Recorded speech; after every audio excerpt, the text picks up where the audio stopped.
Kannur Anjarakandy dental college വിദ്യാർത്ഥിനി നിതിൻ രാജിന്റെ മരണത്തിൽ പുതിയ ക്രൈംബ്രാഞ്ച് സംഘം അന്വേഷണം ഊർജിതമാക്കി. ക്രൈംബ്രാഞ്ചിന്റെ പുതിയ സംഘം തിരുവനന്തപുരത്ത് നിതിന്റെ വീട്ടിലെത്തി മാതാപിതാക്കളുടെ മൊഴി രേഖപ്പെടുത്തി. മുൻ അന്വേഷണത്തിൽ വിട്ടുപോയ നിർണായക വിവരങ്ങളും കോളേജ് അധികൃതരുടെ ഭാഗത്തു നിന്നുണ്ടായ ജാതി അധിക്ഷേപങ്ങളും കേന്ദ്രീകരിച്ചാണ് പുതിയ സംഘത്തിന്റെ നടപടി.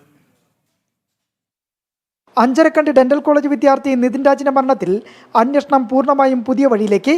കേസ് അട്ടിമറിക്കാൻ ശ്രമമുണ്ടായെന്ന പരാതിക്ക് പിന്നാലെ ഹൈക്കോടതി ഇടപെട്ട് രൂപീകരിച്ച പുതിയ ക്രൈംബ്രാഞ്ച് സംഘമാണ് അന്വേഷണം ഊർജിതമാക്കിയിരിക്കുന്നത്. അന്വേഷണത്തിന്റെ ആദ്യപടിയായി പുതിയ ക്രൈംബ്രാഞ്ച് സംഘം തിരുവനന്തപുരത്ത് നിതിന്റെ വീട്ടിലെത്തി മാതാപിതാക്കളുടെ മൊഴി രേഖപ്പെടുത്തി.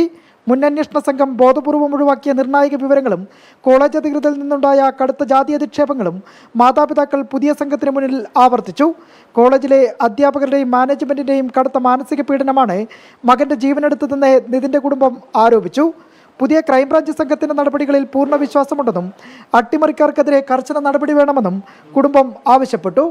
പഴയ അന്വേഷണങ്ങളെല്ലാം അട്ടിമറിഞ്ഞു പോകാൻ കാരണം കണ്ണൂരിലെ വലിയ ലോബികൾ, പോലീസ് സേനയിൽ ഉൾപ്പെടെയുള്ള വലിയ ലോബികൾ കളിച്ച് അത് അട്ടിമറിച്ച് കളഞ്ഞു. പക്ഷേ അതിന്മേൽ ഞങ്ങൾ ഈ കേസ് തന്നെ അവസാനിപ്പിച്ചു എന്നാണ് കരുതിയത്. എന്നിരുന്നാലും കുറേ കാര്യങ്ങൾ ഞങ്ങൾക്ക് നിരത്താനുണ്ടായിരുന്നു. അതിൻ്റെ അടിസ്ഥാനത്തിൽ ഞങ്ങൾ ആഭ്യന്തര വകുപ്പിനെ കണ്ട കാര്യങ്ങൾ പരാതി കൊടുത്തതിൻ്റെ അടിസ്ഥാനത്തിൽ പുതിയ കമ്മീഷനെയാണ് അവർ രൂപീകരിച്ചത്. IG അജിത ബീഗം മേഡത്തിൻ്റെ നേതൃത്വത്തിലുള്ള കമ്മീഷൻ.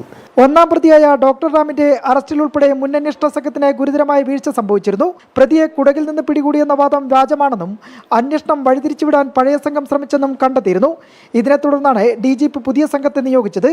വരും ദിവസങ്ങളിൽ അഞ്ചരക്കണ്ടി കോളേജ് അധികൃതരിലേക്കും സഹപാഠികളിലേക്കും അന്വേഷണം വ്യാപിപ്പിക്കാനാണ് ക്രൈംബ്രാഞ്ച് പ്രത്യേക സംഘത്തിന്റെ തീരുമാനം.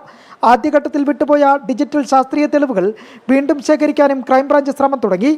ജനം, തിരുവനന്തപുരം.